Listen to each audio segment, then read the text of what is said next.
Hey, it's the session, everyone. Welcome back. It's Monday night. It's time to talk. Well, I wasn't going to say beer, but today we're not talking about beer. We're talking about cider. We're here with Dave Takish from Towns Cider up in beautiful, sunny, sometimes on fire, Oregon. Dave, welcome to the show, man. Hey, thanks for having me, man. I'm stoked to be here. Currently not on fire right now. I guess parts of Oregon are. We this year, luckily, missing that smoke, which is great. I think a lot of the winemakers are happy, at least in the northern part of the valley. They're still having some smoke problems down in southern Oregon, which is a bummer, but every day they're getting better and better at dealing with smoke taint too. So you actually unloaded a lot right there. That's a good. That's a lot of information, man. Because I was talking with another. Who was I talking with? Another brewery, I think, last week or whatever. And I was like, basically, Oregon is just Northern California now because California is constantly on fire. It never goes out. It's like the tire fire in The Simpsons. It just doesn't stop. And then I got a lot of shit for saying that. So that's fine. How is smoke taint dealt with on the cider side? I mean, I know on the wine side it's an issue, and some wineries deal with it well, and some don't. Some think it's an issue, and some don't. And it sort of just depends, I guess, on personal preference. But like, how do you guys deal with something like that? Yeah, that's a really good topic. I think it is. We're still kind of really finding out in today's world because it just hasn't been an issue in the past. But so far, I think anecdotally, it hasn't been an issue in the cider industry. I think maybe a couple people doing some very specific small batch kind of things might see it if the fire is really just next door to their orchard. In the past couple of years, I've heard a few anecdotes too of when we had so much smoke blocking out the sun for so long, a lot of trees started shutting down and losing their leaves and dropping fruit. Wow. So I mean, but that's in very, very extreme circumstances, right near fires. But I think when you go and you kind of look at it objectively, grapes, there is so much surface area compared to like liquid inside the grape. And then also you've got a very porous skin on the grapes. And so when you look at an apple, right, you've got all this volume, the bigger the sphere, the less surface area to volume in the inside. So, also apples kind of have this waxy skin. So, it's also not as thick as in wine grape varieties. So that's why they kind of tend to see it in the wine world and reds, especially because that smoke latches on and on that skin. And then you've got so much skin content in your fermentation. Whereas for apples, right, it's just this thin skin that's waxy, and then you're pressing them very quickly. You're getting that juice out. And it just doesn't seem to be an issue whether you're talking about the juice side or in the final like fermented product. Yeah, I didn't think about the red specifically like that because what is that? Extended maceration, I think is the term for that, where they're fermenting on the skins and doing that. In whites, you don't really do that a whole lot. Correct. Right. Yeah. So for white winemaking, you're just pressing those grapes and fermenting the white juice. Whereas red winemaking, you're grinding up those skins. You want all that skin contact because that's how you extract the color during fermentation and a lot of those tannins, anthocyanins. So you're also extracting potentially a lot of smoke taint too when you do that. Okay. All right. But apples, different animal. You don't have to worry about it. Hasn't been an issue, luckily. We're very thankful for that. Yeah, absolutely. Where exactly in Oregon are you guys? So we're in Corvallis, which is considered like Mid-Valley, Central Valley. Okay. We're kind of 2 hours south of Portland, hour north of Eugene. And, there's a lot of great wineries just right near us. But up and down the valley, you've got a lot of spots for great winemaking, and nowadays a lot of great cider too. Yeah, absolutely. Which I'm a big cider guy, and maybe not as big as I should be, or I don't know if that conjures up a different image where it's like I love cider, but I don't really drink it a whole lot because down here at least there's not a ton, and if Yeah. there is, it's sort of like this is sugar water because this is what whoever makes it thinks that cider should be. But what I really do appreciate about your ciders is that they're not that way. They're I don't know, I don't say fruit forward, like apple expressive or some other Yeah. sort of term like that. You do get a lot of quality coming through from the apple juice from how you guys are handling it, and you are putting sort of like a modern spin on it, I think, with additions of other juices and kind of trying to be fun with cider, Yeah. instead of like, because I mean I love like a English cider, I love a strongbow. After saying all of that about sweet ass ciders, Yeah. give me a strongbow and I will just I'll die happy. Yeah. It's just weird. I don't know what it is, but in American ciders, I don't know. I like a lot of that flavor. Yeah. I think you hit the nail on the head there with that phrase of like what cider should be. And I think we need to back that up one step. And you first got to say, okay, well, like what, like when we talk about what cider should be, according to who? Like according to the French or according to the English? And Right. that right there is this like giant divide, not to mention according to the Spanish. Up in northern Spain, there's a very long historied cider culture up there. And, all of those cider styles are inherently different. And the same goes for New World Modern or like American style cider. And what's cool now is even we're starting to see a little bit of difference between East Coast and West Coast. And, so like when you say how cider should be, again, it's like according to who. And I think that is the one thing that most people, especially beer consumers, don't know about cider, is that there is this wide breadth of what cider can be. So if we just go through them real quick, right? I kind of see, in the most broadest sense, there's kind of these four main categories of cider where you've got Spanish style sidra from northern Spain. You've got traditional English cider, primarily in like West Country, England. And then you've got French cider. That's kind of two main areas, Normandy and Brittany, both on the west coast of France. And then you've got kind of this catch-all New World Modern cider. And that's what I think most people think of when they think of cider.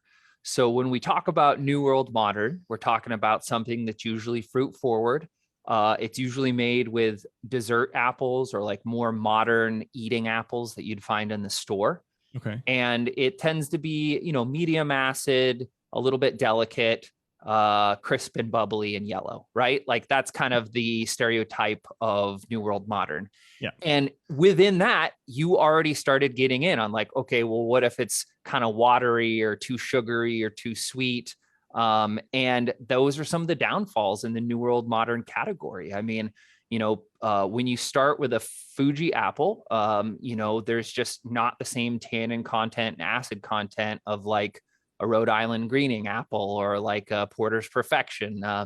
And that doesn't mean that it's a inferior cider when you make it out of Fuji. It just means that it's going to have intrinsically different properties, and you have to be aware of that and treat it correctly. And so that's kind of like what we do when we are talking about our New World Modern ciders, right? We want them to be balanced. We want them to be approachable. We don't want them to be too sweet, right? Like that's the big thing. If you're on one end, some of the downfalls with New World Modern cider, too watery, but on the other end, also too sweet. And I think that kind of comes from the fact that here in America, we lost our cider tradition along the way. If we get back a history a little here, cider was the most popular drink in America for a very long time. The colonists brought over that cider tradition from England. Everyone was growing cider apples. You can imagine with westward expansion, homesteading, those calories count, man. You can't let just apples rot on the ground and go to waste. And cider was this natural way of preserving calories. And it happened to make a very tasty beverage as well, especially sometimes when you couldn't trust the water supply.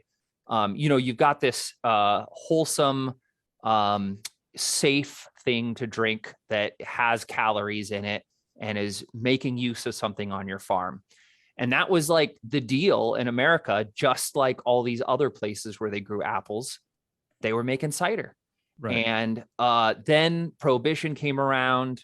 A lot of cider apple orchards were cut down. We kind of lost our connection with that.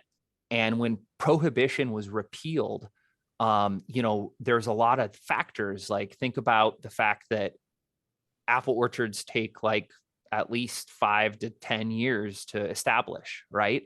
You can get grain back in the ground in one season. We had molasses, rum, sugarcane coming up from the Caribbean. Additionally, a lot of Eastern European immigrants around that time brought with them their beer culture and their beer traditions. And so, like, when Prohibition was repealed, we got beer back, we got hard alcohol back. Even immigrants on the West Coast were making wine at that time, but the cider tradition never really came back. And so what was left kind of decades later, you go to the like early 90s, what do you got? Hornsby's. And I think at one point they were even fined because they weren't even technically cider. They were a malt-based product with apple flavoring in it. Wow. And, so that's where we were. That was America's opinion of what cider should be, was basically Jolly Rancher juice. Sure. Come Lee Larson, Aaron Sarnoff-Wood, Dave Takish, 3 guys in Corvallis, Oregon in 2010 that decided, look at all this great cider culture around the world. Mm-hmm. Here we are in the Pacific Northwest, where there is an endless supply of craft beer, artisan wine, all these people who care about quality. We have all of these orchards in the Pacific Northwest. Why was nobody making good quality craft cider and making it like available ubiquitously? We're not talking, we didn't set out to make $30 bottles that only a few people could afford. We believed that cider deserved a seat at the table, not to replace beer or wine, but to just be there as another option. It has a lot of history behind it that is valuable and deserves respect and consideration. So that's kind of how we started Towns Ciderhouse, is making craft cider. Were you making cider at home first and then decided to sort of go for it, or you saw that niche and you're like, you know what, let's learn all we can about this? Well, Aaron, Lee, and I both were super obsessed with home brewing. So we definitely, our spirit, our background is in brewing. And we, along the way, I'm sure too, like how you get when you're a home brewer, you're just like, what else can I ferment? What else can I do? Yeah, you get insane obsessive. Yeah, it's so fun. And that's like why we got into this, is we were doing it 24/7 on our off time, is brewing. And that included making cider as well, actually. Nice. Some home winemaking too. And and it all kind of took off from there. And, we started in a 2-car garage. Lee and Aaron, had the foresight to, establish the business. I came in after working in the wine industry. I was getting off crush, and they were like, hey, we're starting this cidery. You want to come help out, be a part? And I was like, man, what an opportunity. So started making the 3 of us cider in a 2-car garage, 300-gallon tanks, and bottling one at a time by hand. With like a home rig setup. And this is after Two Towns has been established. You joined as the cider maker. They were just doing their first couple batches, and And, I said, well, I think I've got a lot to contribute. I think you guys have got a great idea. Um, Yeah. I wasn't a big fan of the name to be at the beginning, to be honest. Little secret there. But what is behind the name? It's because at the time, Aaron and Lee were living in Corvallis in Eugene. So Aaron was actually in Eugene living there, and those were the two towns that came together to make this cider company. I mean, it makes sense. Yeah, somehow. But and it's funny now looking back, like because of course I would have been like, oh, we've got to be like Willamette Valley cider or like Mary's Peak cider or Willamette River cider. I don't know. I'm sure I would have pitched for some farmhousey name like that was hyper local. Yeah, like more traditional kind of thing. Right. Okay. Yeah. But now as we've grown, like I'm glad that we didn't go down that path, because sometimes that can, as a brand, pigeonhole you to a like region, and then you try to go sell your cider, up in Seattle, and like, well, I don't know if anyone in Seattle is, as keen on like specifically like Mary's Peak cider or something, which is I'm looking at the mountain right over there. And, so I kind of, look back after all these years and think like, man, it was really important to be part of a team where you've got multiple different viewpoints, and people bring different things to the table. And Aaron, he one of my partners, Aaron Sarnoff Wood, he got his degree in graphic design. He made all our labels, our logos, marketing, all that stuff. Lee, he went to school for, business finance. And turns out when you are running a company, you definitely need somebody to manage the money. Sure. And it's not going to be the scientist, that was my role. And so, yeah. It was good. It was good to have all those different viewpoints. And that's really what's carried us through all these years. Mm-hmm. That, and of course, our dedication to making craft cider. It's funny because, your brand sort of exudes like this fun, carefree attitude, which I think has helped you, like you said, but it's sort of funny hearing the backstory where it's like you have some serious business finance, you know what I mean? Graphic design, like kind of starting the thing. And I think that's very funny because, everybody needs to cut loose a little bit. Yeah. Well, I one thing I'll tell you is I'm so happy that you picked up on that kind of fun vibe, because that was part of that, when we were talking about how do we bring craft cider back to the people, make it a thing again. We definitely didn't want to go down the path of being too serious. We didn't want to follow that wine model. And you easily can, especially with cider, because if you want to elevate it and you want to bring it to the table and you want to bring it back to the forefront, you can get caught up in that sort of like hyper historical viewpoint of, well, this is, the filigree around the label, and you could really go nuts, and then I think people would overlook. But you have a lot of colors. And one thing, too, is like, for example, we always say, we're brewers at heart. And,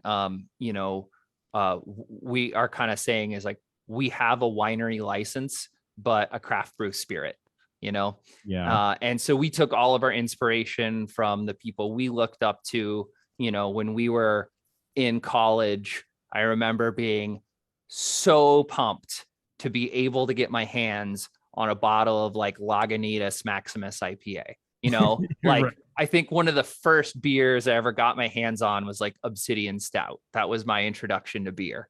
Okay. Just things like that, like where, we were looking up to these guys who had come, like Ninkazi, those guys making it happen, following their passion. And so we were like, okay, well, we got to do the same thing. And so we tried to bring a little fun to our brand, and, definitely not take ourselves too seriously. And, I think we've done a really good balance over the years of, we have a wide variety of cider. And again, that gets back to your thing about not a lot of people know that there's this huge breadth of what cider can be. And, like I said, there's that New World Modern, which is that, crisp, semi-sweet, medium acid, fruit forward, bubbly kind of cider. But as soon as you step out of that world, like just for example, going back to, those 4 kind of broad categories, go into the traditional English cider. Well, first of all, traditionally it's served still, not bubbly. Okay. And it's always bone dry. Now, of course, in today's world, you can get bubbly and semi-sweet traditional English cider, and it is wonderful. But historically, on the farm, you're pulling the bung out of the cask and getting this mug of the chewiest cider you've ever had. I mean, it's like strips the enamel off your teeth. Oh man. And there's not one iota of sugar in it.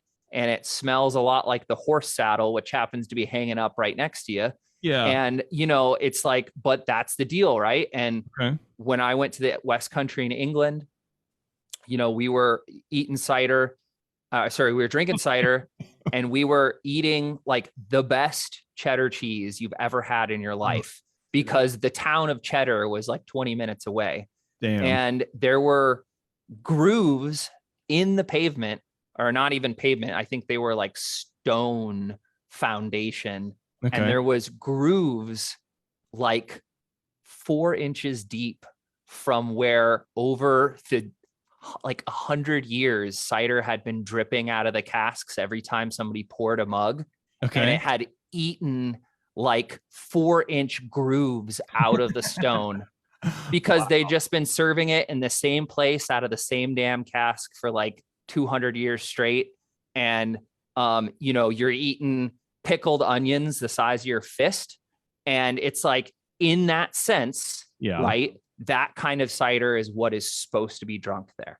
And, and then you move over to France, right? Just across the pond. And instead of, pickled onions and sharp cheddar, you're eating these super fatty, heavy cream cheeses like Livarot, Camembert, Pont l'Evêque, that are just so like unctuous and like fatty and pungent. And you're pairing them with these ciders that, while they have crazy tannin content, the French ciders tend to actually be quite voluptuous because they do have residual sugar and they are bubbly. And instead of like, so like, that's just, and then you're like, what, a baguette with some like butter or something, and you're just in hog heaven. Right. And then you go to northern Spain, and there the cider is kind of acetic. And a lot of people say that it has a character of like olive juice and fresh lemon peel.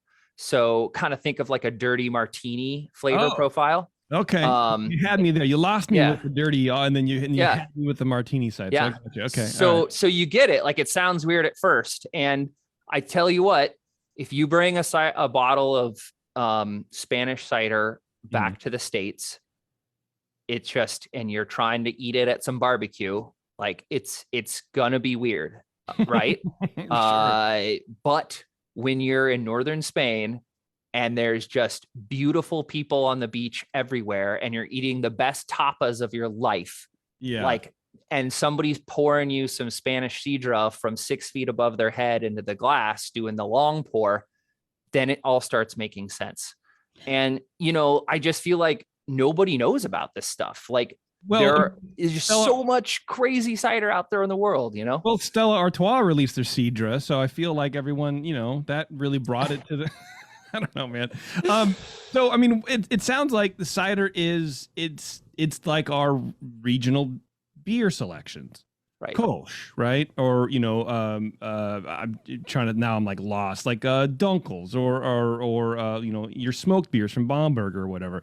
They're harder to sort of identify, or not identify, but embrace outside of that little region. Yeah. And in the States, we sort of, like you said, during Prohibition, we kind of got away from that, because once we could make alcohol, grain stores better than apples do. Yeah. You know what I mean? We had it. It's easier to get grain back in the ground and harvested. And so anyway, you know, in this all comes together kind of is like back to your original question, like what should cider be, and then according to who.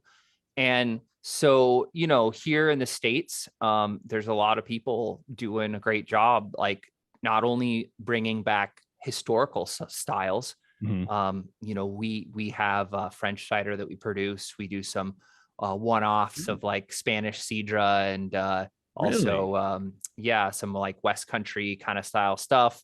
But then, you know, you have in your studio there our Easy Squeezy, which is a raspberry lemonade cider. And it's like, okay, well, that's where our craft brew spirit kind of is coming out, and we're pushing the bounds of what cider can be. And if you look at the acid content on that, it is like freaking through the roof. And it's almost like if you pour it next to a raspberry sour beer, you won't be too far off, like in terms of the specs. And you may not even know that the raspberry sour beer is actually a beer. And you might not even know that the raspberry lemonade cider is a cider. They're falling into a new category of something else that's just fun and exciting to explore. I mean, you know, can't wait to try it. Should we crack one open? I mean, yeah, well, let's do this. Let's take a break first. We'll come back. We'll crack open 2 beers, talk a little bit more. I'm looking through your website. There's a whole bunch of stuff to cover. What I do love about websites like yours and companies like yours is you do seem very proud of all of your releases, and you have them all archived. I like that. Number one, mainly for me as a podcaster, as a pseudo internet journalist, it gives me something to like get a little more background on you. Like as a media side, but also just as a fan of the brand and the ciders, and having been to your place, it's really neat to sort of like comb through and you know, check the stuff that what you guys have been doing, and oh man, that sounded really cool, and you sort of get this I don't want to call it FOMO, but you know, you get this little just sort of a vibe. Anyway, let's take a quick break. We're gonna come back. We're gonna drink some ciders. See, I'm on autopilot. I almost said beers. We're here. This is this session with Towns Cider. We'll be right back. All right, everyone. Thanks for sticking around. We are here with Dave from Towns Cider, and we're gonna bust open a cider. Dave, what should I open first, man? Well, we were just talking about the Easy Squeezy, so let's try that raspberry lemonade cider. Let's start with something like kind of out there. All right, let's check this label out. I like that label. Yeah, again, right, and summer vibes, you know, that kind of stuff. All good stuff. Yeah. So raspberry lemonade cider. How do you come up with that, first of all? Well, you know, we were looking for something that was super sessionable and kind of reflected our like West Coast and Pacific Northwest kind of roots. And so, you know, one of our big philosophies is that you want to start with the highest quality ingredients that you can and let them speak for themselves. Yeah. And so, you know, we are in the heart of cane fruit country here. We've got Marion County right next door that grows the Marion blackberries. And then like basically from Northern California up to like, what is it? Whatcom County and Washington there is just like where most of maybe even the world's raspberries come from. And then so we wanted to use raspberries in there, but the lemons, that's kind of one that for me, I've always been like, well, you know, sometimes the problem with the regular lemons is they can be a little biting. They can also, you know, lemon is just used in so many different like cleaning products and stuff. I kind of feel like sometimes if you're not careful, you can pick up that kind of like character. Oh yeah. And so what we did is we said, well, how can we get the lemon of our dreams? And it turns out that the Meyer lemon, when you think in your mind of like the most perfect sweet lemon that like, is some sort of daydream of what lemonade should be like, it's a Meyer lemon that you're thinking of. Yeah, it's God's gallstones. They are perfect and sweet, but they're balanced. If you think you've had a lemon, you've never had a lemon until it's a Meyer lemon. Absolutely. Yeah, right on. So anyway, all of the lemon juice we use and all of like any product that we have that has lemons in it is actually Meyer lemon. We contract to have them pressed for us, and that's all California Meyer lemons. And I think it shows in the end product. You get this really rich lemon character, and then of course the fruitiness from the raspberries, and it ends up, with the acid that comes along with raspberries and lemon. We don't hold back. There's a lot in there, and the acid profile ends up being, I think, even maybe a little above what a normal sour beer would be at. I just caught that the sunrise or the sunset probably is a lemon wedge. Yeah, lemon slice. I just caught that. That's cute. Yeah, man. So this is I haven't had anything quite like it. It's almost like a shandy, I guess, or a radler. I don't know. Maybe not. But like, well, I think you're on the right track there too. The cider is, it's underneath, and that's what it should be, and it's a vehicle for the other, for the other stuff, and you still taste it, and it's quality, and you get the raspberry a little bit, that lemon comes through, but nothing really is like pokey until the end, and that tart, that acid really sort of comes through slowly. Mm-hmm. When you were talking about it, I was expecting it to be like a sour beer. We were like, wow, there it is, but it's not. It sort of rides in pretty nicely at the end, just sort of clean everything up. And at first I was like, I don't know. I don't know about the combo. I'm having a hard time wrapping my head around it. Number one, mainly because I haven't had a cider yet. My palate's probably all jacked up, but it made me want to take another drink. And then I was like, it kicked in. I get it. And now I caught myself just drinking it 3 or 4 times. Yep. Just out of, to get that first impression back. I don't know. It's kind of a neat, like, little cyclical flavor combination you have going on there. That's really good. And I think you kind of hit the nail on the head there. Is, just holistically, our cider philosophy is like, we don't want them. We first and foremost, we just want them to be balanced, even if that balance is up here with like a crazy amount of acid. You need enough sugar to just balance that out. If you have a lower acid cider, that's fine too, but you also want to make sure that your sugar levels are in check. Sometimes you don't even need sugar for it to have balance. And so, we're looking for balance, and but we also really want the flavors to shine through. And that's why we kind of go to such great lengths to source like the best quality fruit we can. My dad, he always says that you can't make what does he say? He says, you can't make a silk purse out of a sow's ear. I don't know why he always says that. That's some like shit you hear on Deadwood or something. Yeah, he's not an old timey farmer either, but that is an expression he says, and I think it's apt here. When you start with Chinese concentrate, when you start with glucose or high fructose corn syrup, when you're adding Jolly Rancher flavor back, it is what it is. There may be a spot for it in like the American marketplace, but I think that when we're talking about like craft cider you can be proud of, you need to start with good ingredients.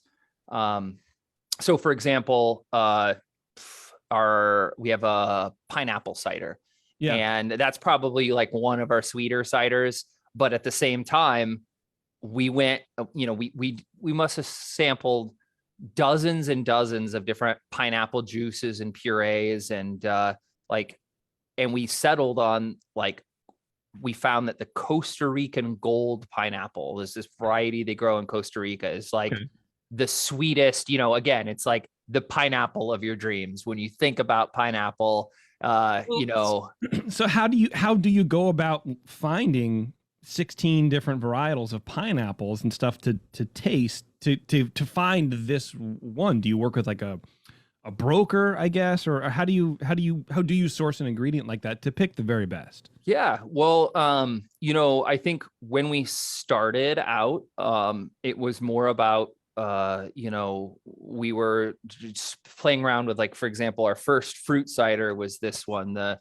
Maid Marion here. Mhm. And, you know, those were like Marion County grown Marionberries from right next door. And we're like, man, those, you know, we already know those are like the highest bar for blackberry variety in the world, and they're right in our backyard.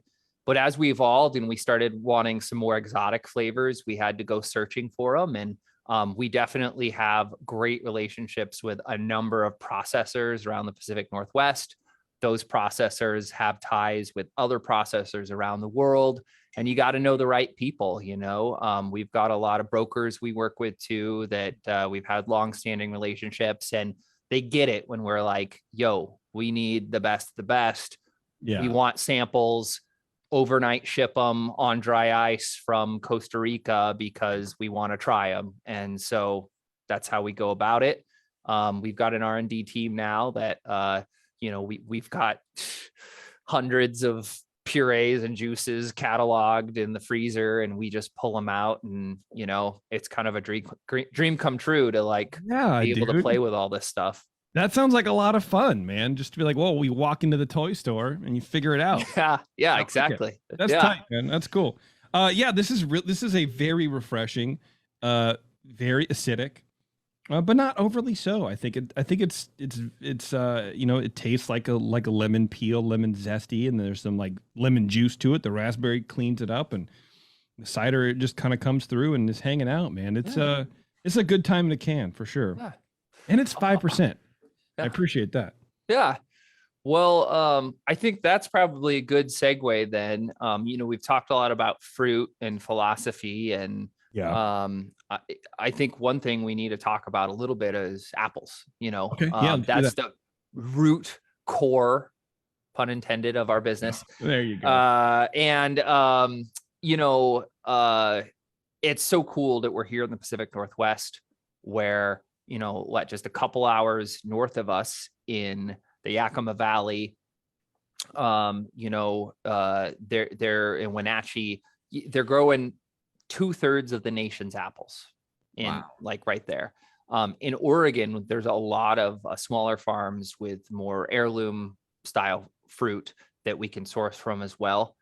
And, you know, it's important to get the right blend of apples for the specific purpose you want to do.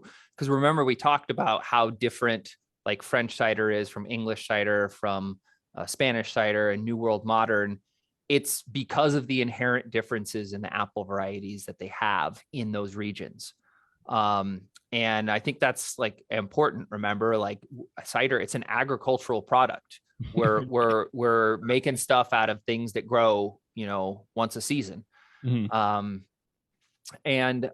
So, you know, when we get our juice blends in, like early on for Two Towns, you know, we kind of had this option. We were like, well, we could go down the path of acquiring pressing equipment and pressing our own juice, or we can let the people who already have that equipment, there's already those food systems set up in Washington, in Oregon, and they have incredibly efficient presses.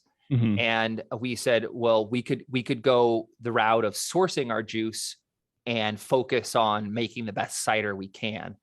And, you know, I think that's where it's a little bit different than winemaking. I mean, I worked in wineries for sure. I got my master's degree studying wine.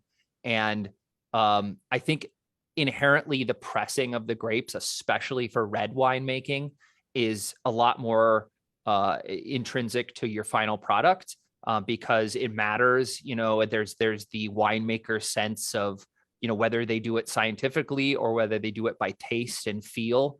Mm-hmm. There's an important step of knowing when to cut that press to make sure you're not extracting too many tannins. and it matters. Whereas in the cider world, the number one thing you're just trying to do is get the most bang for your buck. You want the most efficient press. Right. And, to do that, you need the really high tech big presses. And so they've got these crazy things called Booker presses, and boy, they sure rip. They can do tons and tons of apples in a press. Jeez. And so what we focus on is making sure the specs of that juice are what we want for the cider we're making. Okay. So we look at things like pH, titratable acidity, sugar content, and then we look at things like the blends that are in them. And, like, for example, for the easy squeezy, right? Mhm. Like, we just want to make sure there's a balanced blend. If it's 10% more this or 20% less that variety, it matters less to the overall character of the cider because it's so heavily influenced by things like Meyer lemon and raspberry. Okay, just Now, the base cider. right. Okay. But you still Right. need to pay attention and make sure that the quality of the apples are good, that the Mhm. sugar content is there, that the flavor is there, and that you take care with your fermentations. I mean, that just goes without saying. You've got to have healthy fermentations so you don't get off flavors. So anyway, in that sense, we use a blend and we make sure we're at the specs we want. Now, if we go to something else, like, for example, here's this, I got this Cosmic Crisp cider here. Okay. That one, is made from Cosmic Crisp apples. And we need to make sure that there's, the appropriate amount of whatever, or if maybe it's not Cosmic Crisp, but some other variety or varietal cider, like, we want to make sure that there's the right variety and or varieties to back that up. So one thing like we used to do, for example, we had this great combination. We haven't done it in a while, but was Jonagold apples, which are like a New World modern, big, juicy, sweet apple. John. Okay. Jonagold. Yeah. It's a cross between Jonathan and Golden Delicious. Okay. Yeah. Who would Jonagold. have thought? Yeah. Yeah. And so, it had this wonderful sweet character, but was maybe like a little flabby on the acid. And so we blended in what's called Porter's Perfection, which is an old world cider apple from England. Mhm. It's a bitter sharp, so there's got tannins and it's got a ton of acidity. And the combo of those, like, all of a sudden, you've got this big, juicy flavor profile with this backbone. It's got backbone, and we could make like a dry brute cider that was expressive, but had structure and was dry, and so for other varieties, we're going, okay, well, like, this one's going to maybe have a little bit less tannin in it. So let's make sure there is a small degree of residual sugar to make sure that it has enough mouthfeel, doesn't taste watery or boring. And that's what we're looking for in all of these different combinations. And the cool thing is, when it comes to apple varieties, there are thousands to play with. Most people think that maybe there's only about a dozen that you see in the stores. Yeah. And, at the Germplasm Repository in Ithaca, New York, I think they've got over 7,000 different apple varieties cataloged there. Oh, sure. The Germplasm Museum or whatever. Yeah, sure. Everyone knows that, man. Well, it's so in Ithaca, New York, they have, like, basically it's like a repository, like a library of, like, they just got a couple trees or maybe just one tree of thousands of different varieties. And when you are looking to breed the next apple variety, that's where you go to get the genetics that you want to incorporate to find that new variety of apple. And that's wild to me, because it seems like these specific apples are either have just fallen out of favor because they're not, necessarily primarily edible. You know what I mean? Like they're too bitter or whatever. They're not perfect for eating. Anyway, but and so how, God, what am I trying to ask? How are farmers planting these in orchards that are big enough for you to use? Are they just really into these old world kind of styles, or they're just into farming? I imagine there's some of that too, maybe. Well, let's just go. We're going to go on a little journey into apple genetics here, and I promise it's not going to be boring. Okay, so we have to go back to like the very basics here. Like, okay, how does an apple grow on a tree? Well, first you have to have the flower bloom in the spring, right? Yeah. And then you have to have pollen from a different tree, and actually it has to be a different variety. It has to be a different variety of apple. That pollen has to come in and fertilize that flower. And the reason is because the way apples genetics work, they're not self-fertile, or rarely are. And so you need pollen from a different variety to cross-pollinate that flower, fertilize it, and then an apple grows. So let's say you've got your Granny Smith tree, Granny Smith apple. Everyone knows that one. The flower blooms the spring, and some pollen comes in from another Granny Smith tree. Nope, that's not going to work. Pollen comes in from like Fuji, maybe. Okay, great. You've now fertilized that flower, and what is going to grow? Well, it's a Granny Smith tree, so there's going to be a Granny Smith apple that grows on that tree. But the seeds inside of that Granny Smith apple are not going to be Granny Smith seeds. They're going to be a genetic cross between the parent tree and whatever other pollen that was out there. Interesting. Okay. And that is why you cannot plant seeds from a Granny Smith apple and expect a Granny Smith tree to grow. You might get something that's similar, but you also might get something that's very different. And so then that begs the question, like, okay, well, how do you get 400 acres of Granny Smith trees growing? Because that certainly exists up in Washington. Yeah. And the answer is propagation through grafting, also called cloning. But what that means is that you take a cutting or like a piece of living tissue from the variety you want. So it's a Granny Smith tree, and you cut off a little twig, and you go to another existing tree. Maybe it's let's say golden delicious tree. No, it's a red delicious tree. And you're super bored with the red delicious tree. Hell yeah. Nobody likes red delicious anymore. No, they're mealy, they're good. Get out of here. So you're like, I don't want this red delicious tree anymore. I want the Granny Smith tree. Yeah. So you cut off like a branch on that red delicious tree, and you graft on the living tissue from the Granny Smith tree. And from that graft union upward, you will have Granny Smith apples growing. And from below that, you'll still have your red delicious. And that's actually how they get those cool trees in the nurseries that have like 5 different varieties on them. Yeah, right. Yeah. And I'd recommend. I always wonder how like good the fruit tastes. Oh yeah, no, same. It's the same. Genetically, you're growing. You got one branch that's Granny Smith. You've got another branch that's Fuji, and it is the exact same as if it was growing on a Fuji tree or growing on a Granny Smith tree. Wow. Yeah, I'm a little familiar with grafting just from like talking to people in the wine industry about like the root stock for like the Napa Valley, where I'm pretty stupid with history, so I forget a lot of it. But it was like some root stock like saved all our like wine grapes out here because it was more disease resistant. So like all this. Exactly. That's where I go. No, that's it. Yep. The root. Yeah. There was the root louse phylloxera, and that is a really damaging to the Vitis vinifera, which are the wine grape varieties from Europe. But the American varieties of grapes like Vitis lambrusca is much more resistant to the root louse since they co-evolved with it.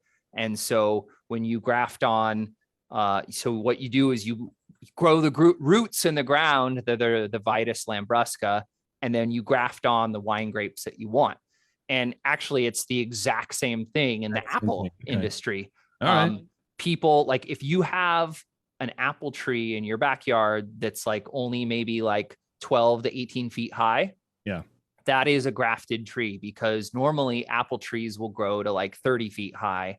Those big monsters you see, and that's just growing from seed. But there are certain rootstock varieties, apple varieties, that are grown just for their rootstock purposes, and they keep the tree small. Other varieties have disease resistance or drought resistance, but you can select whatever rootstock you want for the conditions you're in, or select for size. So people use what's called dwarfing rootstock, and they'll graft on like that Granny Smith on top of the dwarfing rootstock. And all of a sudden you've got a backyard sized Granny Smith tree. Wow, that's wild. Yeah. Science is weird, dude. And I don't know if I like it sometimes. It's really fun. And it's just, you don't have to be that nerdy about it. But the thing is that is the history, that is the background behind why, we're growing, what would you call it? Like a Cabernet Sauvignon in Napa Valley, or why we're growing Granny Smith apples on dwarfing rootstock up in the Pacific Northwest. I mean, it all leads to the end product eventually. Yeah. No, and I think it's cool because you do sort of get a bigger appreciation, a larger picture of the cider industry and what sort of goes into all of this background. I mean, we know a lot of it from beer. That's normally what we focus on. Home brewing, it's normally what we focus on. But we used to. but with cider and especially winemaking, we don't really. There's not a whole lot of that. We don't really get introduced a lot to it. So I appreciate the lesson. Let's open another can. Let's do a Cosmic Crisp, since we're talking about apple varieties, because this one has a really cool story to it. So this is the Cosmic Crisp. Look at that. Right on. All and this is a new apple variety, bred by Washington State University and grown by the Apple Growers Association in Washington. And what's cool is that, it's not every day that you get this like industry-wide new variety coming out. And one of the cool things you'll see right away is that the cider has this like platinum color to it. And that is because the Cosmic Crisp variety is actually pretty resistant to browning because of its acid content. Okay. And so there's these things called polyphenols. Polyphenols are also the like what people call tannins in red wine. They're antioxidants. And different kinds of fruit have them to different degrees. It's very high content in wine. Some apple varieties have a lot and some have only a small amount, but there's this thing, an enzyme called polyphenol oxidase. And this enzyme, it combines oxygen and the polyphenol to create a pigment that starts turning brown, right, in the presence of oxygen. So you've got your polyphenol, the enzyme polyphenol oxidase exposed to oxygen, boom, you get browning. Okay. And certain acids will inhibit that reaction from happening. So this Cosmic Crisp apple has a ton of acid in it, and it keeps the apple from turning brown. You can slice it, put it on a salad, wait like 7 hours, and it still hasn't turned brown. If you look at some of those old world, like English varieties, you cut it and like 3 minutes later, they're just brown, super brown. Great. And that's because they have a ton of polyphenol tannin content, and then B, they also have not very much acid. And that's just inherent to those old varieties. But this new variety, Cosmic Crisp, WSU went about like, okay, they were like, the Apple Growers Association talking to WSU, they said, what do you want? Well, like, what do we want to see in our perfect apple? Well, they wanted an apple to replace Red Delicious because nobody likes it anymore. So it had to be red. And then they wanted something that was easier to grow than Honeycrisp, because Honeycrisp can be a little bit difficult to grow. But they wanted it to be very, very crunchy, like Honeycrisp. They wanted that crunch. Right. And these are all like traits you can breed for. And so they started making all these crosses with Honeycrisp. and they ended up with a cross between Honeycrisp and apple called Enterprise, which has a dark red, almost purple skin, and has a really, really like white flesh. And they made this apple that is so damn crunchy that it's like deafening. When you try to eat it, you can't hear anybody talking to you because it's like so crunchy. But that's what they wanted, and I think they hit the nail on the head. And in the end, like, the other cool thing is that because of the high acid content, because of the high sugar content, man, this thing makes a wonderful cider. You know, how long does it take to do that? Because you said like an apple orchard takes 5 years to grow, to bear fruit. So how many years did this project take them? I think this project, I've heard a number of things. The longest I've heard was that it was like a result of basically 20 years of breeding research. Wow. But I think, you know, that probably includes a lot of the background stuff, you know, as well. I don't know exactly. Maybe I should ask that next time I go up to WSU. But, you know, I think the cool thing, right, is when we talk about, well, like, how do we get new varieties of apples? Yeah. Well, remember, we talked about how you have to have cross-pollination to occur every time you want an apple to grow.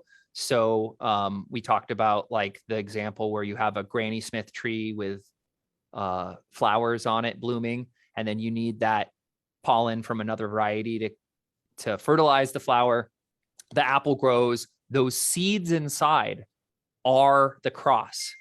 Right. And so historically, that has just happened throughout human history. And wherever humans went and started intermingling these different apples, we got these new varieties. And you can imagine, let's say it's the 1700s and we're in England and you're growing one variety of apple, and your neighbor, Farmer Brown, he's growing an apple variety. And one day you see, oh, look, in between our two fences right here in this fence row where the sheep can't get to it, there's this seedling volunteer apple tree. It's growing because an apple rolled off the tree and is just sitting there. It germinated, and 5 years later, there's a baby tree, and we're like, wow, well, you know, that apple variety, it looks like my variety, but it blooms earlier and it seems to crop harder, and it seems to be like a more disease resistant tree. Or dang, the apples are way tastier than my apples. I want that apple in my orchard. So what do? You take a cutting, you graft it in, propagate it through your orchard. Your neighbor sees it. Oh, he's like, wow, that guy's got those really high yielding sweet apples. I want one of those. And pretty soon, all the farmers in one region are growing a variety. And that variety is endemic and ubiquitous to that region. And you've got, you know, you will call it Farmer Brown's apple variety. And that's like an English variety, quote unquote, right? So there you go. And that has just happened. And people have selected these varieties for different purposes, specifically for like making cider, or for eating fresh, or for storing a long time, or for making juice, or for making pie. And so that's how we get like all these different varieties historically. But nowadays, universities do that, and they do it on purpose with intent, and also probably a lot of DNA sequencing. Yes, and right. So you don't have to wait 10 years for your orchard to establish. You can grow a seedling in a greenhouse, take a piece of that leaf, run DNA analysis, look for genetic markers. Is the skin going to be red? You know, X, Y, and Z. Okay. Yeah. And so the first example of that was like basically the Honeycrisp variety out of University of Minnesota or something. And they were like, we want an apple that looks like this and is crunchy. They did that. Yeah. My dumbass is like, well, there must be an orchard. They just test all this shit and they plant a tree, and then you got, 20 students just with a clipboard and taking notes every day going, well, it grew another inch and then whatever. Yeah. And like 4 years later, they're graduating and they go, well, let's Oh. try this apple. Oh, wow. That was 4 years of my life that sucked. Didn't work. That is how it used to go. And I think technology has given us a lot a better insight these days. Yeah. But you see people with those paintbrushes and the pollen, like pollinating a apple, so having sex with apple blossoms. Yeah, exactly. So I'm drinking this cider. It is wild, man. First of all, it's an Imperial cider. I noticed that is 8%. What made you go Imperial on this? Is it to sort of more fully express the Yeah. Give it a little lift. And this apple is a lot sweeter than most other apples. And it's got a really high acid content. So we wanted this to just like express all that Cosmic Crisp was. And one thing for me that I was just so thrilled about was that the Cosmic Crisp apple, it does have a unique character, a specific character. When you try it against other apples or you ferment it, it even expresses more. There's a lot of action that yeast have on sugar-bound flavor compounds, and sometimes you can get more expression post-fermentation than you do pre-fermentation. That's crazy. And so what I get from this is like a lot of like pineapple character almost. That's kind of where my mind goes. Especially the acidity. Well, let's start with the aroma. For me, this doesn't smell the way it tastes, if that makes sense. Sure. It smells like a different drink entirely. It's very aromatic, like potpourri-y. It's it's got a little perfumey kind of thing. Yes. Yeah, a lot. Yeah. But you still smell that like apple skin tannin, like the green skin on it. Yeah.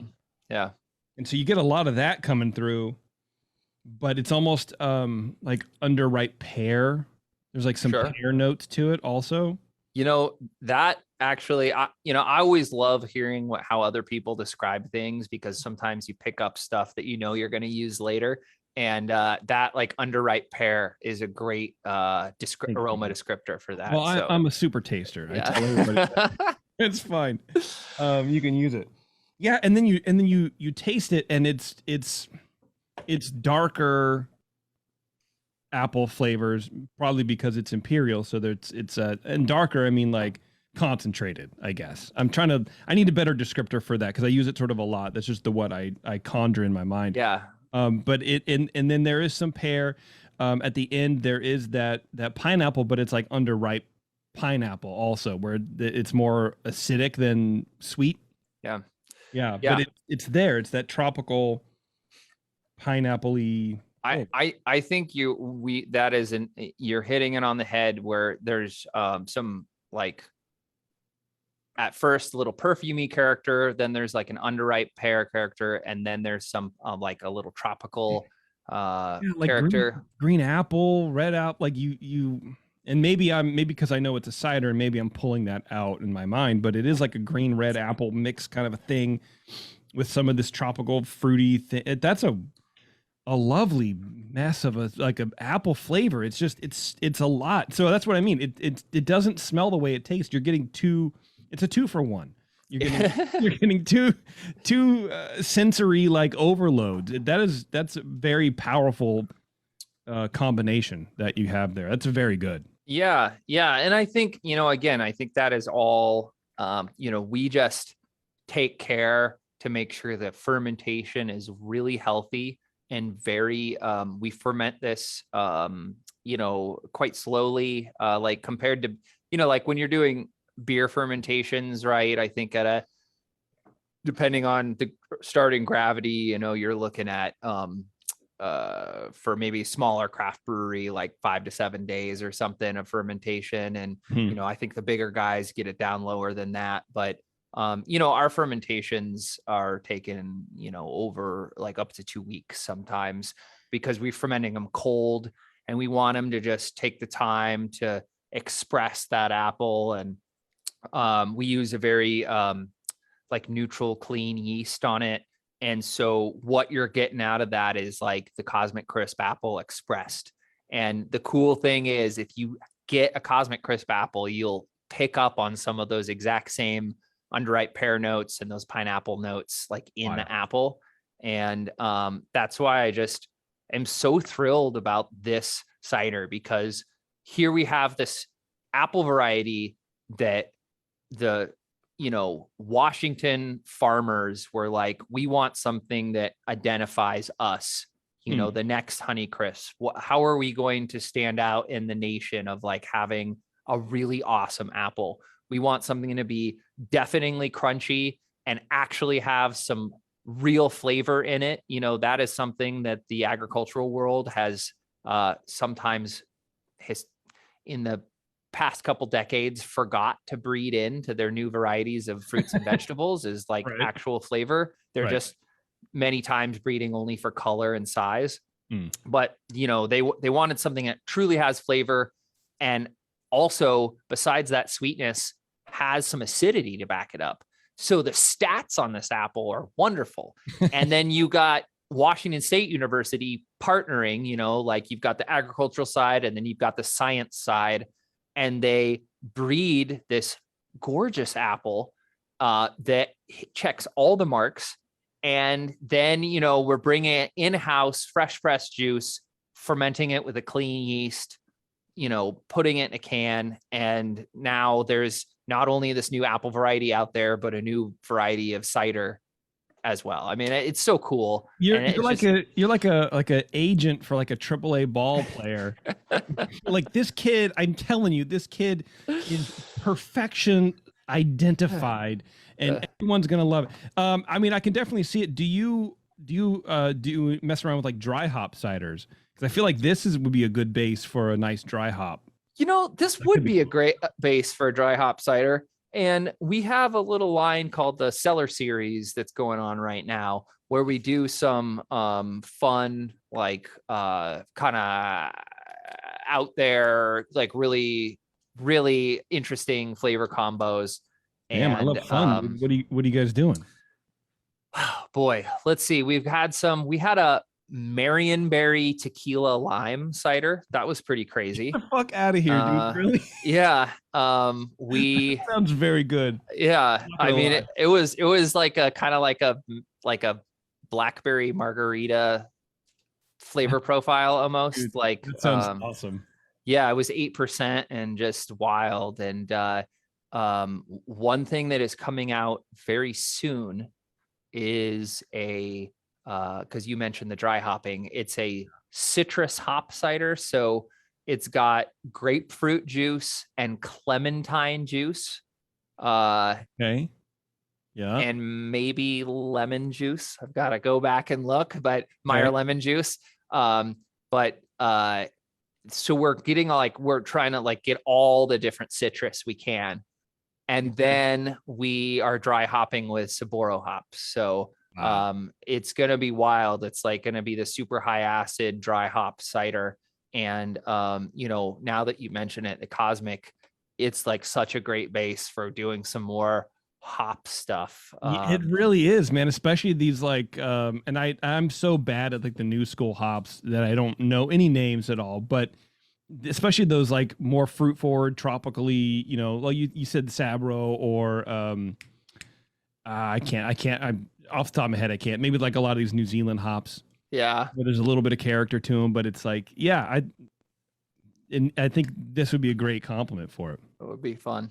That's wild, man. Well, look, let's take a quick break. We'll come back. We'll drink the other two ciders because I want to talk about some of the other stuff you're doing too. And we'll sort of wrap everything up over a nice cider. Perfect. What do you think? All right, Dave, thanks a lot. Hang on just a second. It's Towns Cider. It's the session, and we'll be right back. Hang on. All right, thanks for sticking around, everybody. We are back with Towns Cider. We got Dave still on the line, still hanging out, which is hard to believe. While I pick another beer, or excuse me, I knew I would do it. I pick another cider. I was talking to our friend Dave Marlieve, or as we call him on the show, Dave Malaliver, because you can't pronounce his name. Formerly of Flat Tail, now with New Spring and doing a couple other projects. And he was telling me a story about a homebrew episode or homebrew error or incident that you had where you spilled your mash on the floor while you were homebrewing, and then scooped it up, and then you kept just going. Yeah, that for was sure. very homebrew like, and I feel like that would be a good experience for you to just sort of like, yeah, fuck it. I mean, you're not going to hurt anything. You might as well just do it. What are you going to do? Waste the entire day? For sure. Yeah. Did he say I spilled it or he spilled it? Oh shit! That you did it. That you spilled your mash. I mean, I think that's debatable. That's debatable. So he did it. He sabotaged you. I think, to be honest, we both probably had so many beers that it was hard to remember at that point. No, who did what, but it's the homebrew spirit. You've got to keep on trucking, and do it, brother. I think the one thing, just recently, actually, I just thought, I haven't homebrewed in forever, and I want to do it again. I mean, and so this spring I brewed up 3 different Pilsners, a 2% Pilsner, a 3% Pilsner, and a 4% Pilsner. Bro. Yes. All of that. I love it. Yes. And I was just like, but here's the deal, is that I didn't want it to be like this. I've had plenty of my days, the whole day sucked up with obsessive compulsive, like homebrew detail where you're like, I'm calculating everything out because one day I'm going to be a master brewer. And, I feel like I've already gone through that phase in my life. So these brews were a lot of napkin math and not really weighing anything really, and kind of eyeballing your, boil volumes. And, they turned out great. They might not win a GABF medal, except for maybe the 2% was pretty freaking awesome. It's pretty good. Yeah. But you know what I'm saying is just, it's like, I think it's important to remember that you're doing it for fun. And, it's important to take a step back and you take that philosophy to work as well. Like we're doing it for fun, and there's no reason to be in here doing this unless you're going to enjoy it, Exactly. So why not scoop that fucking mash? Yeah. What do you think? Maid Marian? Yes, please Do that. Okay, so this one is this is like our first fruit cider that we ever did, and it's been around since the beginning. And we're just so proud of it because this kind of epitomizes, like letting the fruit speak for itself, and making sure you get the highest quality stuff you can. It smells like jam. Yeah. Like blackberry, acidic blackberry jam. And the thing, inviting. You just, you can't, there's a lot of debate about like the use of, like concentrates and things like that.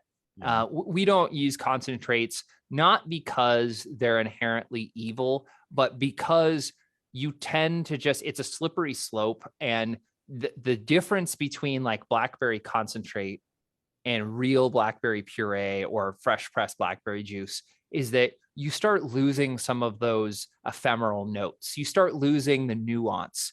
And like the Maid Marian is a perfect example of like, we use puree and we use a juice, both. And we use the puree during fermentation. So we ferment on the puree, and you kind of extract some of those deeper notes, like the woody character, the stem, seed. You get the whole berry when you ferment on the puree. But we also wanted this to just be like aromatic blackberries in your face. So we actually blend in blackberry juice post fermentation as well on this, and that's where some of the sweetness comes from. And you end up balancing, that blackberry acidity with a little bit of sweetness, and it just makes something that's just like a joy to drink. That's my first instinct was to call it a dirty little secret, but it's not really. Of cider making is back sweetening like that. Because you can get, I made cider one time, and it was from Apples with Warren, who used to co-host on the show, but now it's just me. Where we went to Santa Cruz and we got a bunch of apples, and he's more of a apple freak than I am, so I was like, yeah, whatever you want to do. Took it home, macerated it, I guess, chopped them up, whatever the term is. Pressed them. It was a whole thing. It was great, and we saved some juice specifically to back sweeten, to not only add some of that sweetness, but that different flavor character, because like you're saying, at pre and post fermentation, the juice tastes different. Yep. So you can definitely add some more, pre-fermented juice in. And do you sulfiting it? I guess you're treating it a lot like winemaking. Yeah, it's like a winemaking. Yep, okay. Winemaking steps. Yeah. Wow. And but you're right. And you have to be intentional with what you do. You just don't throw a bunch of juice in there, the same for everything. I know there's some people, and again, there's so many different shades of gray here, but like there are, a number of folks who will like ferment a base, and then they just, blackberry concentrate and that one, raspberry concentrate and that one, and pineapple concentrate and that one.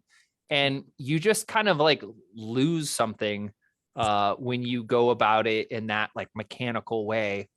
Whereas, for this main Marion, we wanted to express the best of the Marion blackberry. For those of the listeners out there that don't know the story of the Marion blackberry, it's kind of a similar thing to what the Washington Apple Growers Association just did. They said, we want a apple that identifies us and is unique to us. The Marion County Cane Fruit Growers Association, or whatever they were called, the farmers, they were like, well, we want this blackberry that is large and easy to pick, but also has wonderful flavor, like really fruity flavor. Mm-hmm. And then we also make sure it wants to hold up in processing. And they had all these different traits that they wanted, and they went intentionally about breeding that. And I think it was at Oregon State University here, and they came up with this blackberry. So the Marionberry, we all here call it the Marionberry, but it is a Marion blackberry, and it is about 3/4 blackberry and 1/4 Loganberry, and a Loganberry is a half blackberry, half raspberry. So the Marion blackberry actually has raspberry genetics in it. Okay. All right. Okay. Yeah, and I've only ever heard it called Marionberry. Yeah. It is a blackberry, and it just has the cool thing about it compared to like the evergreen blackberries or these other varieties is it's got so much fruitiness to it. And that like what you're picking up, like that jammy quality. Yeah. And I always think of it as having a little bit of like Pinot character too. Ooh, yeah. It's got these higher notes to it, and also higher acidity than other blackberry varieties. So you really get that tangy punch from it. And, the Marion blackberry is like the industry standard, like the bar that is set when it comes to like, what's the next blackberry variety? Is it going to be as good as Marion? Forget about it, because we got Marion, Right. So anyway, we ferment on puree on this, but then we also add in post fermentation because we want to capture all the different parts of that Marion character, from the high fruity, perfumey, like Pinot notes, to the like jammy sweetness, and then that kind of woody character at the end. I mean, it's all there. Yeah. I mean, and you guys are Pinot country too. Mm-hmm. Yeah, the Willamette Valley specifically. We were actually, we were talking to the, I say we, because I had a habit. I was talking to the Ale Song guys last week. Oh yeah. And they borrowed our bottler a couple times. Oh, nice. We got paid handsomely in delicious beer. It was so good. That stuff is very, very good. And it is a lot like what you guys are doing at Two Towns, because they're making these farmhouse styles, but it's not just like streamlined. And we were talking about their I forget now, their sour beer. They have a sour beer, right? And Yeah. it's like you could, a lot of sour beers are just sort of one dimensional, maybe two dimensional. You have sour, and then you have some fruit, and then whatever. But their stuff is very complex in a way that's like there's a lot of different flavors that play together really well. That's what this Made Marion cider is for me. You have that jammy punch, but like you said, there's those lighter fruit notes. The tannins do sort of, they are reminiscent of a Pinot, and then but you drink it and it's like, fuck, is it a cider? Is it just fermented blackberry juice? I don't know. It's just this weird like animal, and it's juice, and it's very, very good. I'm glad you like it. Yeah, I love it. And so I was telling you before, this is my wife's favorite cider of yours. She absolutely loves it. It's just so dang drinkable, and it's like I'm still like right now as I breathe out, I get this like blackberry perfume just filling my mouth. Yeah. And like I think again, like there's about as much sugar in this as an IPA, and it's not that sweet, but there's a kiss of sweetness to balance the acidity. Just like you need a little bit of sweetness to balance the hop bitterness in an IPA. And it's just it's been a fan favorite forever. So we're going to keep making it, and it's definitely in the hearts of a lot of people here at Two Towns for sure.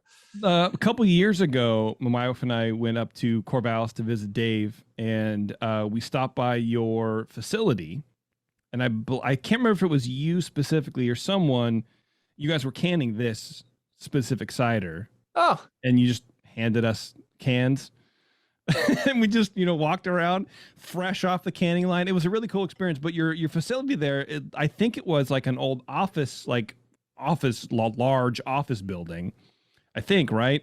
And then you had your facility, and then we went into this other half of the building, and it was like the largest, emptiest warehouse in the entire universe. I'm like, you guys are planning to fill this area? I mean, you had like cubicle offices, and when I say office building, it was like office building, but all of this industrial space. It was sort of mind blowing, and I was like, wow, I hope they can really fill that. Have you guys filling that space or what?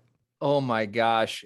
We have meetings weekly now about how do we get more space. Have, what we got delivered actually just last week in the middle of last week. So just a couple days ago, we got something like 20 different shipping containers delivered that are now in the field, just so we can have more space for our cardboard, our labels, our blah, blah, blah, because we are filled to the rafters here, and our warehouse manager is pulling his hair out.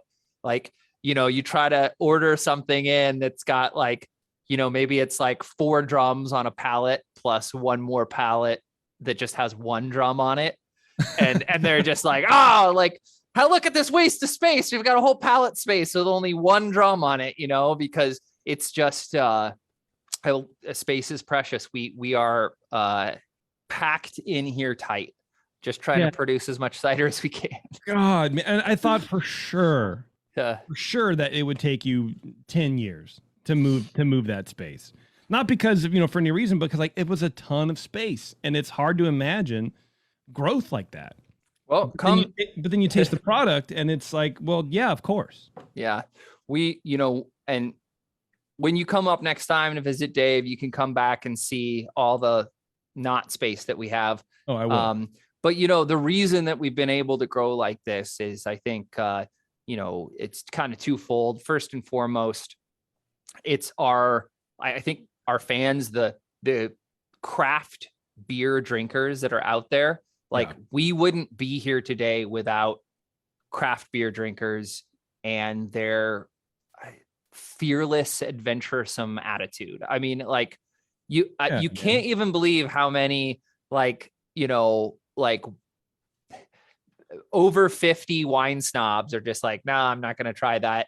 And how many, under 30 craft beer people are like, lay it on me, like they're just craft beer people aren't afraid of trying new things. And like, we wouldn't be here without the craft beer community. And we're very, very thankful for that. To that point, I will say, like, I normally don't drink beers over 6%. 5.8, that's like not my comfort zone at all. I'm like a 5.6 boy and under. Yeah. Which is why you were talking the low alcohol pilsners. I'm like, yes, let's go. Let's just party and drink 2% pilsner until I throw up. But these ciders, I could do that. I would have no problem doing that. And I don't know what that is. I probably has to do like the big difference really, is because again, beers have so many different sugar contents, surprisingly so. Yeah. And so do ciders. But the one thing I think that most ciders have that beer doesn't is that acidity, which just kind of, it's a different thing, when you've got a lot of malic acid in there. Malic acid is the, Malus domestica is the apple as we know it. So malic acid is named after the acid that's found in apples, primarily malic acid. And I think that's just, it gives it a different profile inherently. And then, it's its own thing, but the great thing about cider is that it is, you can consume it just like beer, with the same things that you pair beer with. It's very versatile and it's easy. And you have to remember, cider always has been this like agricultural drink of the people. It's just was present on all farmhouses. If you had apple trees, you made cider. I mean, even if you really weren't intending to make hard cider, if you press apple juice, you don't drink it all, it's going to turn into hard cider eventually. Yeah. I mean, because that's the story of beer that we know it today. And would you say that there's probably more cider? There were probably, God, I can't even talk right now. Do you think there was more cider being produced on like American farms than beer at the time? Or I mean, it's hard to say because you can't time travel. Yeah. Well, no, I think there's a lot of like that. Yeah. I think there's a lot of evidence showing that, like cider was America's favorite drink, was the, drink of the people, just inherently, because back then so much more of the population was part of agriculture. Nowadays, it's just a few farmers here and there, and the rest of everyone else is in office buildings, relying on their food to come from the farms. But back then, most people were out on the farms, growing the food, and that was just part of it. Because we hear George Washington was a home brewer, Thomas Jefferson was a home brewer. No one ever talks about these people making ciders. And hold on. They 100% do. Okay, tell me. Just Thomas Jefferson drank cider for breakfast. Oh, what a real American hero right there. Secondly, Thomas Jefferson, as you may or may not know from Hamilton, was the ambassador to France. And I haven't seen it yet. It's on you haven't seen it? You're going to get so many people writing in now. But bro, I'm behind that cultural curve 100% for no reason at all. Well, also, if you remember from like 7th grade history, Thomas Jefferson was the ambassador to France. Oh, and everyone knows that. And what he brought the Queen of England as a gift was the Newtown Pippin apple, which was an apple that he grew on his farm that they said had, there was no other apple like it in France. And he brought that over to present to her because like that apple was so well renowned. And there's a lot of really interesting articles coming out now about some of the the enslaved people that were on Thomas Jefferson's farm who actually were the cider makers. And it's kind of this cool forgotten, it's a forgotten history, and it's cool to go look at and explore that there's a lot of people of color who were actually doing the cider making back in those times. And I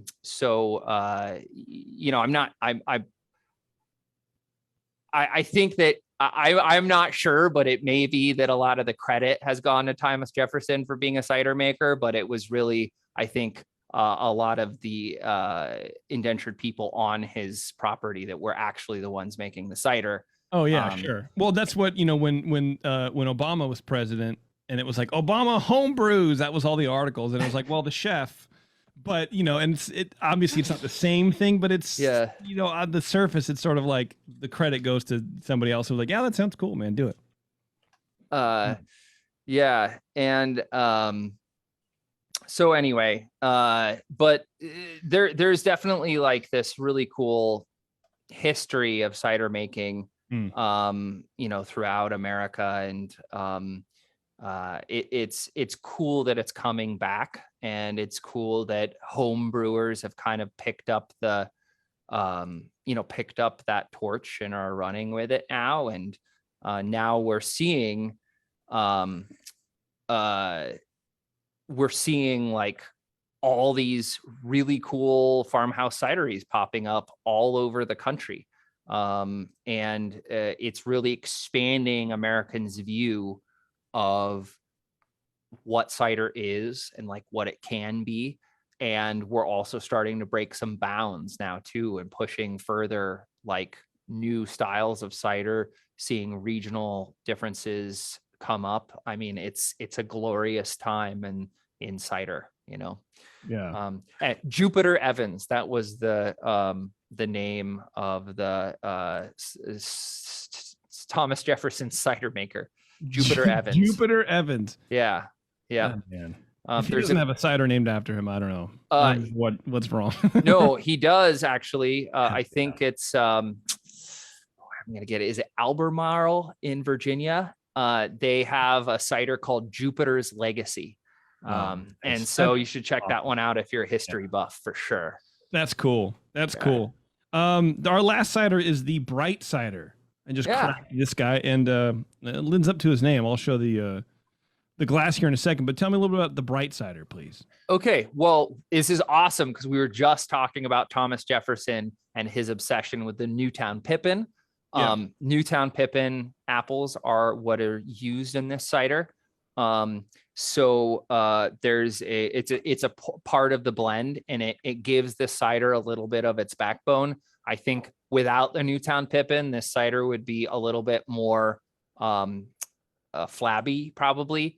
And so that Newtown Pippin, if you've never had a Newtown Pippin before, you can think of it as like an old school Granny Smith. It's like less sharp. It's a little less sharp, but still of the character of Granny Smith. Just like, how when you bite into a Granny Smith, especially if it's like at a hotel, lunchroom or something, or like those Granny Smiths that you see that are just super green and perfectly round and room temperature, and you bite into it, and all you get is like this starchiness and like acid, and there's like nothing else, and you're like, this is not a pleasant apple. Yes. Like the Newtown Pippin is the opposite. It is what you could hope a Granny Smith would be like. It's like a negative. It's like a negative of that. Right. Okay. Yeah. It's got all that acid. It's got that kind of like what might be described as like a green apple character, but it's got a depth of character and like a richness, and the really ripe ones can almost get a little bit piney. And like the Newtown Pippin is like the vintage heirloom Granny Smith, basically. And Newtown Pippin was discovered in the late 1700s, early 1800s, and a Pippin variety. Remember how we talked about finding that, like that seedling that was growing in the fence line, just wild, you found it. Yeah. That's the English name for a variety that you find growing from seed, is called a Pippin. And so, Right. Newtown Pippin was found in like Newtown Creek, I think. And back then it was farmland in New York. I think now it's like the middle of Queens, but back then it was farmland. Sure. And they found this apple just growing by chance, and they called it the Newtown Pippin. You know, there's a more nuanced history for sure, but it was, you know, that's what it is, scaled up, and then we're drinking it now. Some people, there's the Albermarle Pippin, which may or may not be the same variety or whatever, but like Newtown Pippin was iconically became like the apple of kind of the Eastern Seaboard. They grew it in Virginia, and that's where Thomas Jefferson fell in love with it. And it was like this held in high regard as this wonderful apple. And he brought it to, Europe when he was an ambassador over there. And you can see how that apple has traveled from the late 1700s on the East Coast across America with westward expansion and like the pioneers and everything. And it ended up, of all places, in Hood River, Oregon. And we actually were able to source one, like it was a number of years back, but we got a bunch of bins, like a couple tons of Newtown Pippin from trees that were 113 years old. I didn't think apple trees could live that long. Oh yeah, for sure. I mean, that's like kind of reaching their, That's the end. Well, that's like grapevines. Yeah. We got some old vines ends out there, but they're producing apples. And so, these pioneers came and they brought with them this like cuttings of Newtown Pippin. Damn. And so there was a lot of Newtown Pippin grown in Hood River, and also actually in I think is it Sebastopol in California down there? I think there was an apple industry down there. Yeah. And Newtown Pippin was like, I think, I'm not sure if this is confirmed or not, but the rumor is that the Newtown Pippin was kind of the iconic taste profile of Martinelli's for a long time. And so a lot of people like on the West Coast, as industry developed, like, into the, I don't know, 50s, 60s, 70s, whatever. Yeah, like Newtown Pippin was the high acid green apple that everyone used for pies. And like, there's a number of pie companies I know that like, it wasn't until like the 2000s that they stopped using Newtown Pippins for their pies, because they were like, this makes our pie, or this makes our juice. And so it has always been known of having this depth of character and this high acidity and being a very special apple. Okay. What happened was at some point, and I want to say it was like the 70s, I'm not entirely sure, 60s, 70s. Yeah. This newfangled apple came along called Granny Smith, which had more acidity and was a lot prettier. It was round and could be really shiny and very, very green, where Newtown Pippin, as it ripens, goes from green to like yellow green. And so basically it was just people started selecting it because they thought consumers wanted a more green apple. But the problem is that Granny Smith, unless you're careful, can be quite starchy and have a little lacking on the flavor side. So it's marketing. This was the pre-Instagram influencer, but still the same result of instead of we traded our clear beer for hazy beer because of Instagram. We traded our Pippins for Granny Smith because of marketing Instagram or whatever. I don't know. And so anyway, they kind of fell out of favor, and we were looking for something that would like bring some uniqueness to our cider, and that would lend the depth of character and the acid content that we wanted. So we, you know, they're hard to find these days, but we've got an orchard up in like Wenatchee that we partner with up there, and we just kind of we're like, all right, just we'll buy the orchard, just we'll take everything you guys can What you pick. got? And so each year we get, let's see if I can get this right. 208, oops, 288 times roughly, let's say 900 pounds a bin. So, you know, well over like 250,000 pounds of Newtown Pippin, like 250,000 pounds. That's wild. That's wild. Yeah. Well, you know what else is wild is we get double that in Marionberries. They're smaller. So I got to ask, like, when you got those 2 bins or a couple tons of the 100 and something old tree Newtown Pippins, what was the flavor profile of those versus these kind of newer ones? Did it change at all, or is it still sort of the same, or was it maybe a little more reverence for the older ones because they were probably planted by someone who shares genetic material in the area? Yeah. You know, we that's an interesting question. I'm not sure if I ever did a side by side to do a apples to apples comparison. God damn it. But oh yeah, I didn't even know those puns were allowed. You just wait. We're gonna keep them coming for sure. The short time we have left here. Right. Yeah, I know. But we did do a special cider makers reserve with that. And I think we did some barrel aging too. So then it's kind of hard to compare, do like a side by side with something that's not barrel aged with something that is, and it had other apples in it, of course. But the one thing I remember about them was they're I think, a little bit more winey, like a little bit more aromatic, a little bit more, that's probably also because we used it was a much drier cider that we made them in. But when you get Newtown Pippins that hang, the cool thing about working with this orchard, like in order to get all the apples from one orchard, we're able to determine within reason when they're picked.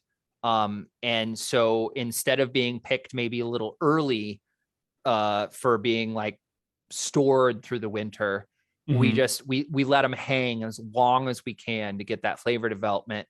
And actually those apples end up hanging on the tree into like where it starts getting maybe a little bit of frost. And like usually that's not like good. You want to pick those apples before they get any frost damage. But since we know that they're going to be processed right away, we can kind of, and also they're just like a little bit less finicky than some of the new varieties. They're just a little bit more hardy, so they just hang on the tree, and we just let them hang. And we try to get all the flavor we can out of them. I think one year we picked, like we always usually pick after Halloween. And one year we picked like right around Thanksgiving for them. Jeez, and man, you're pushing. Most of the apples in like Wenatchee and Prosser and up there are picked mid-September to end of September, kind of. So they're getting like an extra month of hang time. And anyway, it's just like a cool thing that we can do. And yeah, it's neat that you can control that. Yeah, and we kind of work with you like that. That's nice.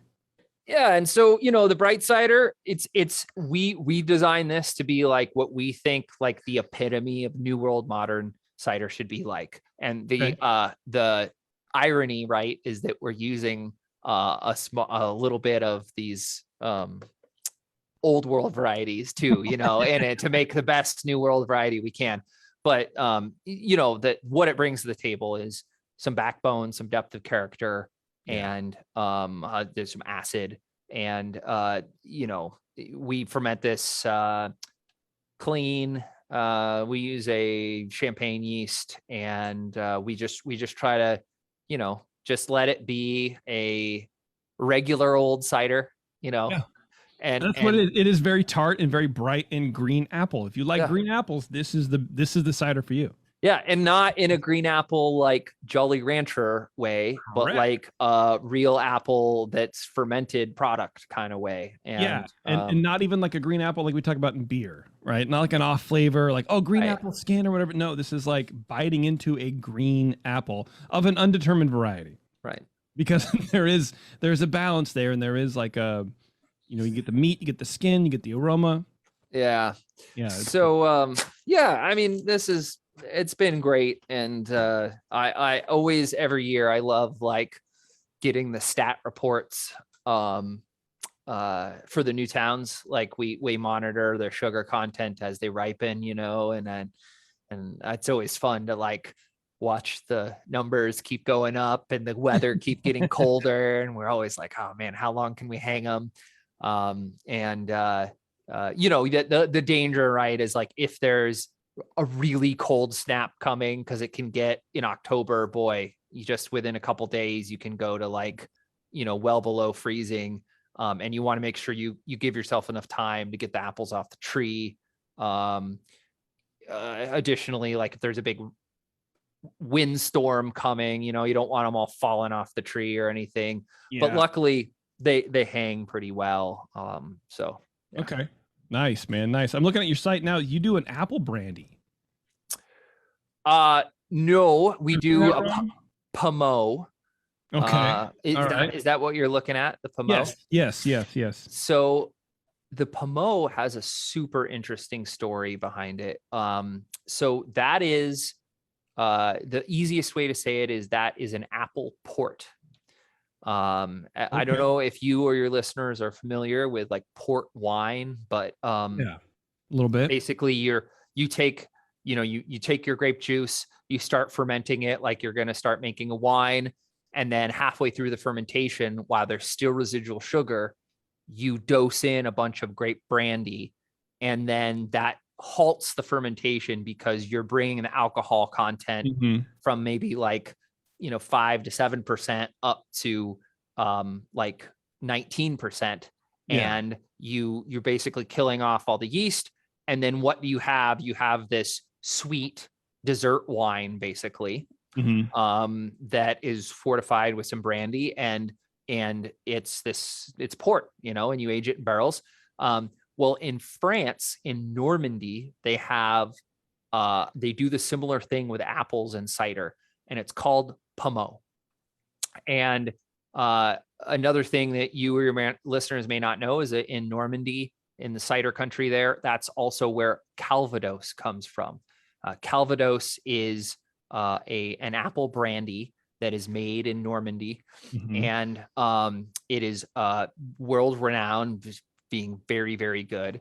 And I was always curious, like when I went over there to like see, well, how are they making the brandy and the cider? And it's funny, they kind of, it just, if there's a bumper crop or like they have too much cider, then they take that fermented cider and they distill it into brandy. Oh, we don't have enough cider. Well, let's keep it, you know, as cider, and we'll not make as much brandy this year. And so it kind of comes with like how many apples they get. Now, if they have too much cider and too much brandy, what they do is they put that brandy into the cider or the juice as it's just fermenting, and they make this Pommeau, and they age it in barrels. Yeah. And the really interesting thing is that we were like, well, we got to try doing that. And we were like, because, you know, it's like the coolest, fanciest thing you can do. Oh, yeah. And it's the reflection of being too prosperous almost, you know? And then we found out that it's like totally a redneck, like backwoods thing in France. Like it's only like old school farmers that are doing it. Yeah, and what is it about anything from France? Like you talk about something being from France, you you elevate it, right? Right. France on a pedestal, and then, but you find out you're like, no, man, what are you talking about? People with no teeth do this. Yes. Yeah. And so, but it's French. It has to be great. But here's the crazy thing is that because it was kind of viewed as like this bastardization of both like brandy and cider, it was actually illegal throughout, I think, like most of the 70s and 80s in France. Wow. And the weird thing is, though, is that it was so common and ubiquitous in like French farmhouses that it became a very common ingredient in a lot of French farmhouse cooking. Okay. And so like, if you look at a lot of these old school Normandy recipes that are heavily cream based, like they got a lot of cows there. Like the secret ingredient is always a little pommeau, because you're adding flavor and you're adding sweetness. Okay. But also like some of that perfumey alcohol lift. And it's like a very common ingredient for a lot of dishes in France. And it was only in the last, I don't know, couple decades that they actually legalized it, which is a funny thing. Because it was like so backwoods. They were like, no, we can't have that. And but now it's definitely this iconic thing. And so what we do, we do our own little Northwest twist on it. We use, of course, instead of French apple varieties, we use New World apple varieties. There's a lot of, in the pommeau, a lot of Jonagold. We use some bittersweet to give some backbone in there too. But you'll notice that our pommeau is much higher acid than the French pommeau. Okay. Also, French pommeau tends to be more like 15 or 16%. Our pommeau is 19% because, you know, we're Americans and we've got to do it bigger and better. You got and we age our pommeau in a variety of oak barrels, whereas in France they use like basically the very old spent like brandy barrels, and then they age pommeau in it, and then they actually flip-flop between their Calvados brandy and pommeau, because some of that sweetness gets infused into the wood, and then when you age your brandy, it picks up some of that sweetness.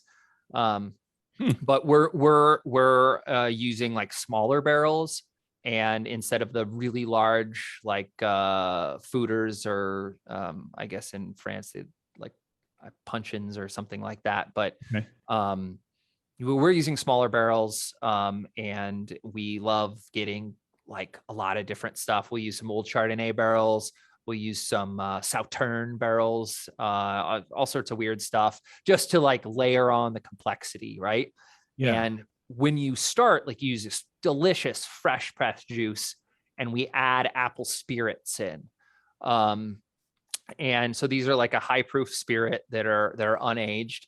And at first it's a little bit harsh. Like, think about putting some high proof vodka into apple juice. It's a little bit just kind of like, it's high school all over again. Yeah, it's high school all over again. But the key to the pommeau is time. It is time in barrel, and you get this integration of the flavors, and what comes out the other side is something truly beautiful. And so it's, you can pour it over like a little vanilla ice cream if you want to get fancy. Yes, I do. If you take out a little like a little like dessert wine thing of it, like after dinner, or if you want to like whet your appetite, you do it before dinner as like a like a pre-dinner kind of thing. And you usually pair it with something that's also equally strong in flavor, something really pungent or something like that. And it's a fun thing. You probably don't want to drink the whole bottle yourself. It's kind of a share thing, 19% alcohol. Yeah. Well, it says like on your site, it'll age up 20 years. Yeah. I mean, it's just, honestly, it hasn't been around that long. So we don't technically know that, but in France, there's stuff they're aging that's, so old over there. And so we kind of looked at that and said, well, if you wanted to, you could age these, and they just, they're going to change very slowly since they're not in the barrel anymore.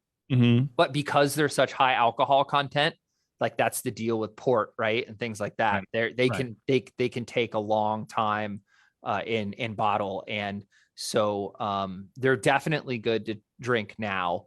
There's enough sugar in there because you're arresting the fermentation.